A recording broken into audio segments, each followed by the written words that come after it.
Hey BookTube, it's Jackie. How's it going? If you are new to me and this is the first time you're seeing my face, hello, what's up? My name is Jackie. I sit on my floor and I talk about books. So that's why you're here, because that's what's going to be happening today. If you're not new to me, thank you for always tuning in and continued support. I really do appreciate it. So today for you, I have my self-destruct list of 2023.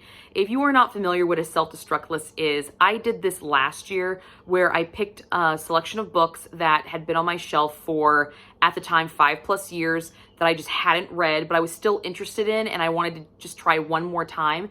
And I put them on a list, and I had a year to read them. And if I didn't, they had to go bye-bye. Well, I am doing that again, and this is my 2023 list, and we'll also be going over those books from 2022 that will sadly be leaving my home. So if this sounds interesting to you, grab yourself a drink, have yourself a seat, and let's get talking some books. Okay, so I want to preface this video off with the books that I'm going to be unhauling, I did not read.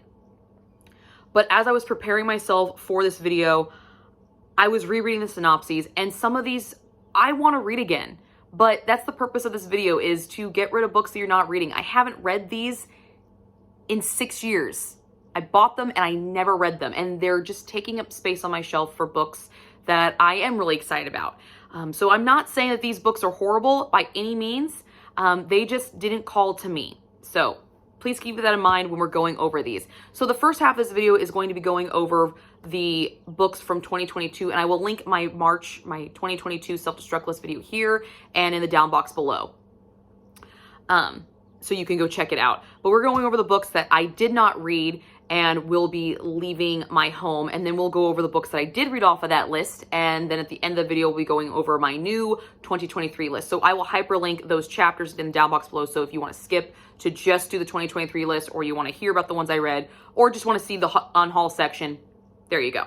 So for the unhaul books, the books that just didn't make the cut, didn't read them, The Crane Wife by Patrick Ness. I know this is a beloved book here on BookTube. It was super, super popular for years. I just didn't get to it. It didn't call to me. I put this on my buzzword challenge list in 2022, and I ended up picking another book over it because it spoke to me more. I know that this is well beloved by a lot of people. I don't think I'm ever going to read it. I just don't. It's sat on my shelf for now 6 years. And I gave myself a year to read it, and it's got to go. The next one is Ted Dekker's Outlaw. And I am actually a big fan of Ted Dekker. I like his writing. I like his thriller stories. I like his hooks. Again, it didn't speak to me. I wasn't in the mood to read it, and it had been on my shelf for 6+ years. So it's going to go. It's going to go. The Painted Bridge by Wendy Wallace. I actually picked this book up because of a film called Stonehurst Asylum, and it looks like this. I'm a huge fan of this movie, so if you've not checked this movie out, it's fucking dope. Go check it out. But that's the reason I picked this book up, because it gave me that same vibe, but I never got around to reading it. When I was in a thriller mood, this is not what I went for. This is not what I went to pick up. So I hate to see it go, because it's a beautiful, stunning cover. I love the hauntingly beautiful cover that we have here. This is definitely my aesthetic, and I love it, but I never got to it, so I hope someone else will find joy and happiness with it more than I did. The next book is Gods of Gotham by Lindsay Fay. This is, I believe, the first installment to a series, and it reminded me of like Gangs of New York with some Irish anti-sentiment, and we follow a cop who follows a girl covered in blood. It sounded like something fucking dope. Sounded like something right up Jackie's aisle. Never got to it. So, I did try on this one, but I went on a trip, and I brought this to read on the trip, but then I ended up hanging out with my friends in the car ride more than reading this book. So, it did get a chance. It's gonna go to somebody else's home. And the last book is The Brothers Cabal by Jonathan L. Howard. Now, this book, however, I'm still really excited about this book. I still want to read this. But here's the reason why this one is technically being unhauled. And I say the bunny ears quote because I'm actually not getting rid of this one. Because this is the 4th installment to a series. And I didn't know that when I bought it. Because, I'm famous for doing that. That's like something I do on a regular freaking basis, and it irritates the crap out of me. But I bought this on Book Outlet years ago, and I didn't research it enough. And it's a 4th installment to a series, which I have not read the 1st, 2nd, or 3rd. I don't even own the 1st, 2nd, or 3rd. But the first book sounds fucking dope. This is about a set of brothers. One's a vampire, one's a necromancer. Hello. That sounds fucking dope. Like, that just sounds like something Jackie would love. So I am going to tentatively hold on to this one. And if I don't buy the first book by March of 2024, then I will actually officially get rid of this one. So this one is kind of moving over, but it's not, because I have to buy that other book. So, yes. There's that. So, yeah, you know, it's self-destruct. I'm supposed to get rid of the books, but, you know, I can't let this one go. And I have one other book like that, and that was the Suicide Exhibition by Justin Richard. This is World War II, Adolf Hitler, and fucking aliens. I just can't let this one go. I did not read it. But every time I look at it, I'm like, I know I'm gonna fucking love this book. I know I'm gonna love this book. So these two, although I did not get to them, they're getting a reprieve. They're getting a mercy card. They're getting a Hail Mary pass, whatever phrase you want to use. They're getting they're getting one more chance. So they will actually be going over to my 2023 self-destruct list. Except this one, I actually have to buy the first book for me to read it. So, yes. So these two, they get a reprieve. They get one more shot, because I just can't. Aliens and Hitler. I just can't let that go. I can't. It's just too crazy of a concept for me to let it go. So, now, for the books that off this list that I did read, the first book is The Girl Next Door by Ruth Rendell, and it looks like this. Now, you're probably wondering why I don't physically have the book, because at one time I did physically have the book. I did have the book. I read this book. I gave it 2 stars. I didn't like it. I unhauled it. It was not for me. I really thought that this was going to be something really cool and thriller, but it wasn't. The first chapter was a murder, and you knew all the aspects of the murder, and then literally the rest of the book was just a series of events that had like no connectivity to them at all, but they were supposed to. But because I wasn't invested in any of these characters at the fuck all, I just didn't have a good time with it. So I did already unhaul this book. I donated it to my local library, and that's where actually all of these books are going to be going. I will be donating to my local library. Just so you guys are aware, I don't just like throw them out. I do donate them to places that can use, and because of the subject material of these books, these might actually go to my high school library, because I believe they will take them.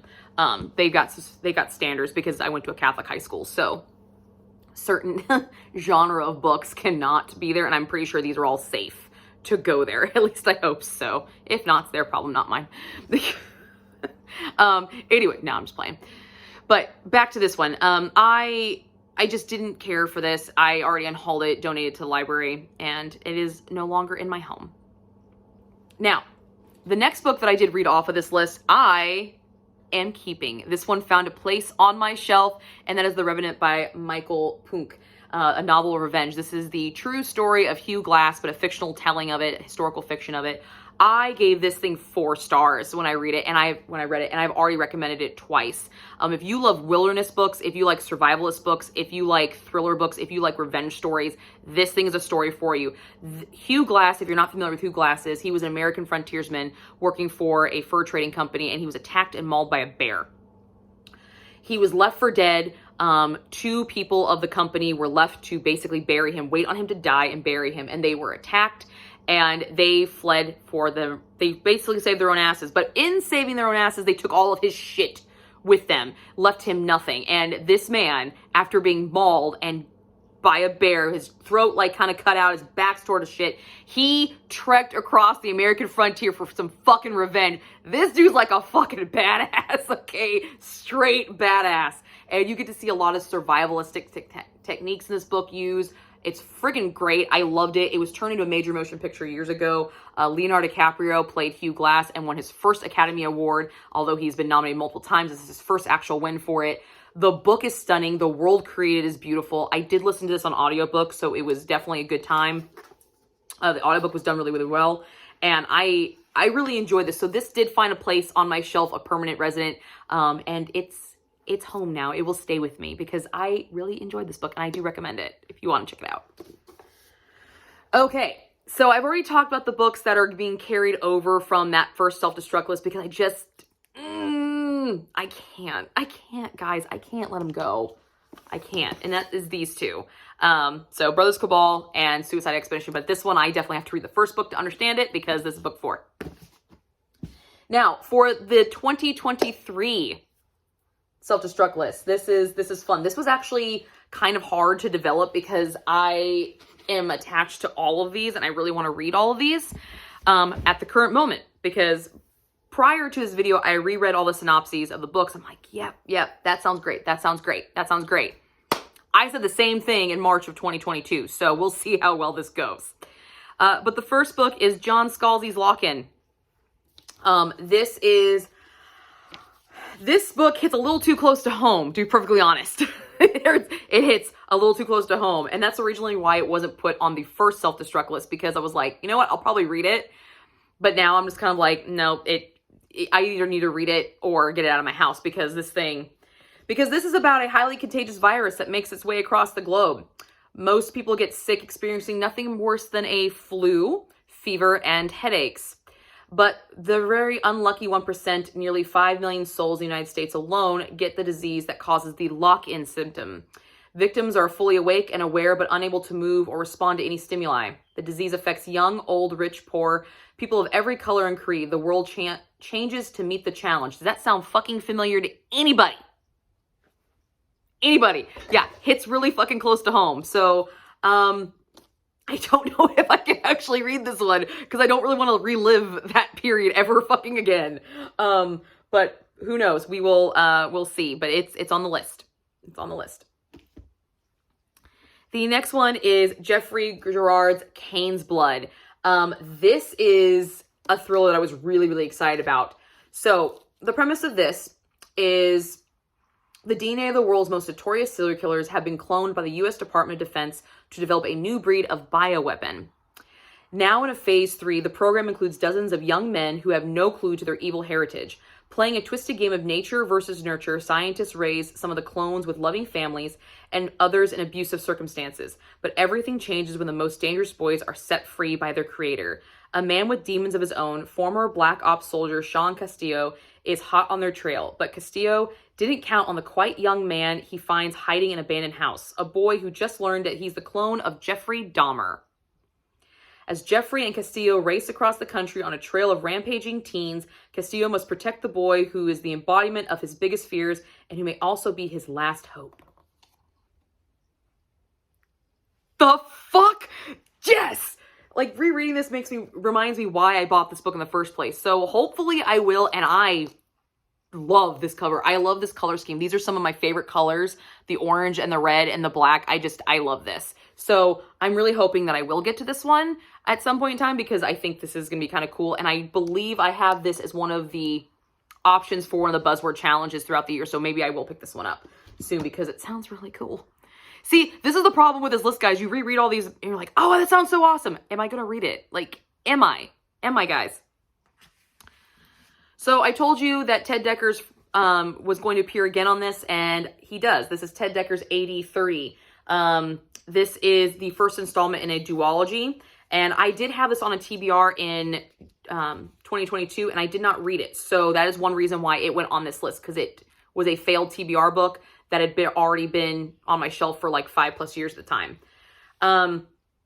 So the outcast daughter of one of the most powerful Bedouin sheiks in Arabia, Mavia, is called on to protect the very people who reject her. When their enemies launch a sudden attack with devastating consequences, Mavia escapes with help of 2 of her father's warriors, Saba, who speaks more with his sword than his voice, and Judah, a Jew who comes from a tribe that can read the stars.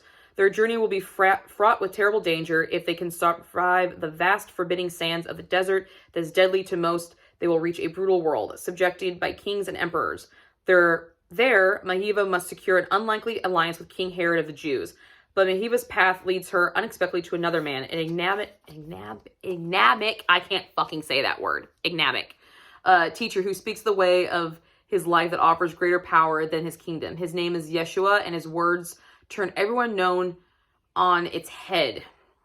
I cannot read out loud, guys. Sorry. Though following him may present even greater danger, this may be the only way Muhammad is save her people. Experience Jesus the way you have never experienced him before. I picked this because I do like religious, like Christian historical fiction, and I also, Ted Dekker does have a lot of Christian elements in his books. So hopefully I will get to it. I don't know. But the ironic part is it definitely says New York Times bestselling author of Outlaw, which is now leaving my home. Irony at its finest, guys. Great. The next one I have is The Miniaturist by Jessie Burton. This reminded me of a Twilight Zone episode of like a miniature house that like kind of comes to life in, where was it? Amsterdam. It happens in Amsterdam. So, I don't have a lot of Dutch history, and I thought that would be really unique. And this was pretty popular for a long time. It's supposed to be really, really good. It's beat the hell. I bought the book like this. So yeah, it's kind of had a sad experience on my shelf. I did not do this to my book. It came like this. Okay. I just want to state this. They came like this, and that's why it has not gotten any worse, because I've taken care of it, but it does have a sad existence on my shelf. It's never been touched. So I'm putting it on the list, and hopefully I will get to it. Who knows? And the last one is by Stephen Lee. And this is one of the most beautiful books that I own. And the fact that it's on this list is kind of heartbreaking, but I have never read it. And I need to, because I feel like I will love this book. But hopefully it being on this list will kickstart me to pick it up. And that is The Immortal Muse. This is one of the most beautiful books that I own, because something about me is I am a sucker for cameos. I love cameos. They were threaded throughout my entirety of my wedding. I wore a cameo. There was cameos in my bouquet. There was cameos on the corsages. There was cameos fucking everywhere, because I love the aesthetic of a cameo, whether it's a rose, gray, black, white, whatever. I just love them. And so this is literally one of my favorite covers of the books I own. So I'm just going to read you the back of it, or the dust jacket. So it's easier to explain with a dust jacket, because this is kind of a complicated story. Immortal Muse is the unforgettable tale that sweeps readers from 1300s Paris to modern-day New York, with interludes in the 1635 Rome of Bernini, 1737 Venice of Vivaldi, and the French Revolution in Paris with Lavoisier and Robespierre, 1814 London with William Blake and John Polidori, Fin de Silic, I cannot say that, I'm sorry, Vienna with Gustave Clement, and World War II France with Charlotte Salomon.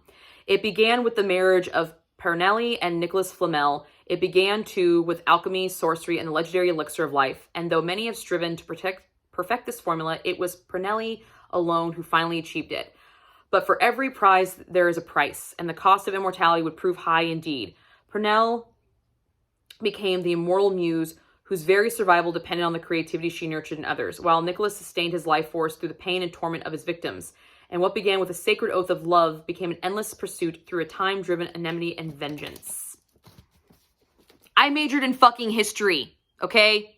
European history. This is Jackie written the fuck all over it, all right? Written all over it.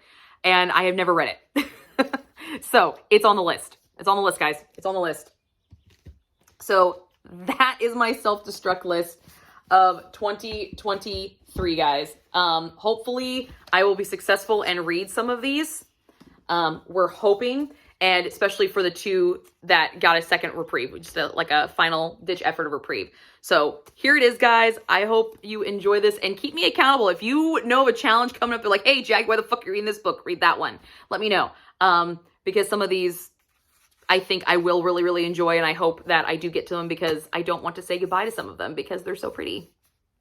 But that's not a reason to own a book. You have to love the story as well. So that's what I got for you guys today. I hope you enjoyed this. And if you are doing this, let me know. Tag me in your self-destruct videos, because I would love to see what books you deem worthy of just giving one final chance to. And let me know how you do. So I will see you guys all soon with another video.